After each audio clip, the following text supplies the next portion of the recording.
డబ్బు, అనారోగ్యం, ఉద్యోగం, వ్యాపారం, అప్పులతో బాధపడుతున్నారా? మీకోసమే లాంచ్ యువర్ ఫ్యూచర్ ప్రోగ్రామ్. నమస్తే, welcome back to Suman TV. Present మనతో పాటు ఉన్నారు 24 ఇయర్స్ నుంచి అమెరికాలో ఉంటున్నటువంటి ఎంఎన్సీ ఎగ్జిక్యూటివ్ వీరభద్రరావు గారు. సార్తో మాట్లాడదాం. నమస్తే సార్. నమస్కారం. సార్, ఇప్పుడు అమెరికాలో ఉంటున్నటువంటి సిటిజన్స్ కి వాళ్ళ పార్ట్నర్ కనుక రావాలి అంటే మరి గ్రీన్ కార్డ్ అనేది ఎంతవరకు ఈజీ అంటారు? ఆ ప్రాసెస్ ఎలా ఉంటుంది? వస్తుందా అక్కడ ఉన్నటువంటి సిటిజన్స్ కి వాళ్ళ స్పాస్ కి గ్రీన్ కార్డ్ అనేది? అమెరికా రావడానికి, అమెరికాలో సెటిల్ అవడానికి ఒక దారి ఏమో ఎంప్లాయ్మెంట్ బేస్డ్ ఇమిగ్రేషన్ అంటాం. సో ఉద్యోగం ఉంది నాకు కాబట్టి H1B, L1 రకరకాల అందులో వెళ్తాం. ఇంకొకటి వచ్చేసి ఫ్యామిలీ బేస్డ్ ఇమిగ్రేషన్. సో ఇప్పుడు నేను అమెరికన్ సిటిజన్ని, మా అన్నదమ్ములకు కానీ, ఒకవేళ మా అమ్మ నాన్న బతుకుంటే వాళ్ళకి కానీ డైరెక్ట్ రిలేషన్స్ ఎవరైతే ఉంటారో వాళ్ళకి నేను వీసా స్పాన్సర్ చేయొచ్చు. అయితే ఇప్పుడున్న వెయిట్ పీరియడ్ ప్రకారం అలాంటి ఫ్యామిలీ బేస్డ్ వీసాస్ ఒక 12-13 ఏళ్ళు అవుతున్నాయి. బట్ వాళ్ళకి 12 ఏళ్ళ తర్వాత డైరెక్ట్గా గ్రీన్ కార్డ్ వచ్చేస్తుంది. మళ్ళీ ఈ ఎంప్లాయ్మెంట్ బేస్డ్ స్ట్రక్చర్స్ ఉండవు అన్నమాట. సో అదొక దారి. దాంట్లో యంగర్ వర్షన్లో ఇప్పుడు మా అబ్బాయి ఉన్నాడు, ఇతను అమెరికన్ సిటిజన్. వాడికి ఎవరన్నా ఇండియాలో ఒక అమ్మాయి నచ్చింది, లేకపోతే వేరే కంట్రీ నుంచి ఒక్కొక్క అమ్మాయి నచ్చింది, who is not an American. So once you get married to an American guy can apply. In fact ఫియాన్సీకి కూడా అప్లై చేయొచ్చు, not only wife. But let's say wife అనుకుందాం. వైఫ్కి మీకు వ్యాలిడ్గా మ్యారేజ్ అయిన certificate, photos, documentation, proof, videos అన్నీ మనం తయారు చేసి అప్లై చేస్తాం.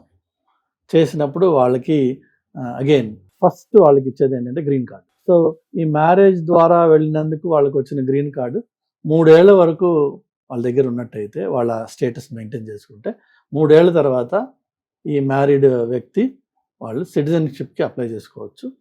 3 ఏళ్ల తర్వాత వాళ్ళకి సిటిజన్షిప్ ప్రాసెస్లో వెళ్తారు, వచ్చేస్తారు. అయితే గత 25 ఏళ్ళుగా ఇమిగ్రేషన్ బాగా పెరిగిపోయి ప్రపంచం అంతా అమెరికాకి చూస్తూ అందరూ బాగుపడుతున్నారు, అక్కడ మనం కూడా వెళ్దాం అనుకునే వాళ్ళు ఇండియా నుంచి కాకుండా వేరే వేరే దేశాల నుంచి కూడా చాలామంది, ఇన్ఫ్యాక్ట్ మెయిల్ బ్రైడ్స్ అని చెప్పి ఒక కాన్సెప్ట్ ఉంది. అటు స్లోవేనియా అని, రష్యన్ కంట్రీస్ నుంచి చాలా అందంగా ఉంటారు అమ్మాయిలు. వాళ్ళని పెళ్లి చేసుకుని అమెరికాకి తీసుకొస్తారు. అది కొంత మంచి ఉద్దేశంతో చేసిన ఉండొచ్చు, కొంత తప్పుడు ఉద్దేశంతో చేసిన ఉండొచ్చు.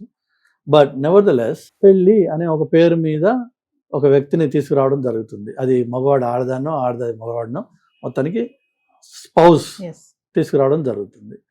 ఇంతకుముందు దీనికి మొత్తం డాక్యుమెంటేషన్ సబ్మిట్ చేసేస్తే 95% ఆఫ్ ద కేసెస్ ఆ డాక్యుమెంట్ బేసిస్ తోటి అప్రూవ్ అయిపోయాయి. చివరిలో ర్యాండమ్ కేసుల్లో ఒక ఇంటర్వ్యూ ఉండేది. ఆ ఇంటర్వ్యూ అయిన తర్వాత ఇదిగో నీకు వారంలో వస్తుందో, నెలలో వస్తుందో, మొత్తానికి పొమ్మనేవాళ్ళు, ఇంటికి గ్రీన్ కార్డ్ వచ్చేసారు.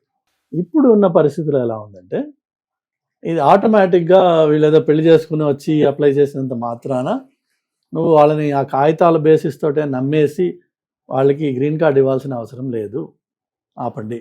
అంటే పెళ్లి చేసుకుంటే సరిపోదు. పెళ్ళి అనే తంతు, ఇప్పుడు ఇది పెళ్ళి నిజమైందా కాదా, గ్రీన్ కార్డు కోసం చేసుకున్న పెళ్ళా, నిజమైన పెళ్ళా, అది కన్ఫర్మ్ చేసుకున్న తర్వాతనే మేము ఇస్తాము. నిజమైన పెళ్ళి అయితే నువ్వు వరి అవ్వాల్సిన అవసరం లేదు. మేము అర్ధరాత్రి అపరాత్రి వచ్చి ఇంట్లో తలుపు కొడితే అదే ఇంట్లో మీ ఇద్దరు ఉంటున్నారు, అలానే మీ ఇద్దరు కలిసి ట్యాక్సెస్ ఫైల్ చేస్తున్నారు, అలానే మీ ఇద్దరు కలిసి ఇన్సూరెన్స్ ఉంది, మీకు హెల్త్ ఇన్సూరెన్స్, రకరకాల ఇప్పుడు ఫోన్ బిల్స్ కానీ ఇంకోటి కానీ అన్నీ కలిపి మీకు ఎప్పుడు మీ ఇద్దరు కలిపి ఉంటున్నాయి. సో భయపడాల్సిన అవసరం లేదు. ఆడ ఏ ఎంక్వైరీ చేసుకున్నా సరే మనకి వచ్చేస్తుంది. అలా కాకుండా కొన్ని దందాలు నడిచాయి. Again it's immigration fraud.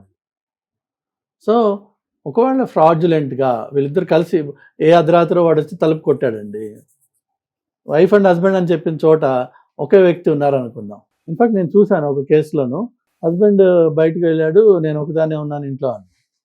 Okay, వాడు ఓకే అని బయటకు వచ్చేటప్పుడు చూస్తే పైన సీసీ కెమెరా అది ఉంది సెక్యూరిటీ కోసం, బయట కనిపించింది వాడికి. మళ్ళీ వెనక్కి వెళ్ళి ఎప్పుడు వెళ్ళాడు మీ హస్బెండ్ బయటికి, ఒక గంట 2 గంటలు ఏదో చెప్తారు. ఓకే, మీ కెమెరా ఓపెన్ చేసి నాకు చూపించు అన్నాడు. అందులో లేదు. సో మీకు కన్సిస్టెన్సీ పోయింది కదా, దెబ్బతినేసింది కదా. సో ఆటోమేటిక్గా అది rejected. Because now you know వీళ్ళిద్దరూ ఒక దగ్గర ఉండట్లేదు, కాగితాలు పుట్టించి స్టేటస్ కోసం ఏదో దందా చేశారు వీళ్ళు, కాబట్టి ఇది జెన్యున్ కేసు కాదు. ఇంతకు ముందు ఇట్లా వెరిఫికేషన్ చాలా రేర్గా 100లో 1, 100లో 2 అయ్యేవేమో. ఇప్పుడు 10లో 7కి ఇన్వెస్టిగేషన్ అవుతుంది, మేబీ ఈవెన్ మోర్. ఎందుకంటే ఇప్పుడు ఎక్కడైనా సరే పాపం పండింది అంటారు కదా, సైక్లికల్ అని చెప్పా కదా ఇందాక మీకు. అది ఈ ప్రాక్టీసెస్ సొసైటీస్ని కుళ్ళబెట్టేసిన తర్వాత ఆ కంపు అందరికీ కొడుతుంది. మనం ఆపలేం, దాన్ని తెలిసిపోతుంది. అరే పల్నా సొసైటీలో, ఈ పల్నా కమ్యూనిటీలో ఈ దందా బాగా జరుగుతుందట, ఆ పల్నా సిటీలో ఈ దందా బాగా జరుగుతుందట అని చెప్పి ఉంటుంది. ఇన్ఫ్యాక్ట్ మన రీసెంట్గా సౌత్లో ఒక స్టేట్లో ఒక పర్టికులర్ హోటల్ నుంచి ఈ చక్కగా లోకల్ వాళ్ళందరూ కలిసి ఆర్కెస్ట్రేట్ చేసి ఈ దందా నడిపించారు, పెళ్ళిళ్ళ దందా. అది ఫైనలీ పట్టుబడ్డది, చాలామంది అరెస్ట్ అయ్యారు, అందులో మన వాళ్ళు కూడా ఉన్నారు. సో ఎక్కడెక్కడైతే ఈ ఈ బాగా కుళ్ళిపోతుందో సిస్టమ్, తప్పదు మరి, ప్రక్షాళన జరగాలి. అది అందులో ఏంటంటే ఇప్పుడు మన వాళ్ళ నొప్పి ఏంటంటే ఇప్పుడు జెన్యున్ వాడు కూడా దాంట్లో నెట్లో పడిపోతాడు, వాడు వెయిట్ చేయాల్సి వస్తుంది. ఓకే, వెయిట్ చేద్దాం. ఇప్పుడు మనం జెన్యున్ అనుకోండి, ఆల్రెడీ కలిసే ఉంటున్నాం, నిన్న ఆ కాగితం ఒక్కటే ఆపదుగా. ఇంకొక తలనొప్పి ఏంటంటే ఒకవేళ ఆ స్పౌస్, అమ్మాయో అబ్బాయో ఇండియాలో ఉన్నారనుకోండి, వాళ్ళని తీసుకురావాలి కదా, అక్కడ ఏమైనా డీలేస్ అయ్యే అవకాశం ఉంటుంది because of this whole mess.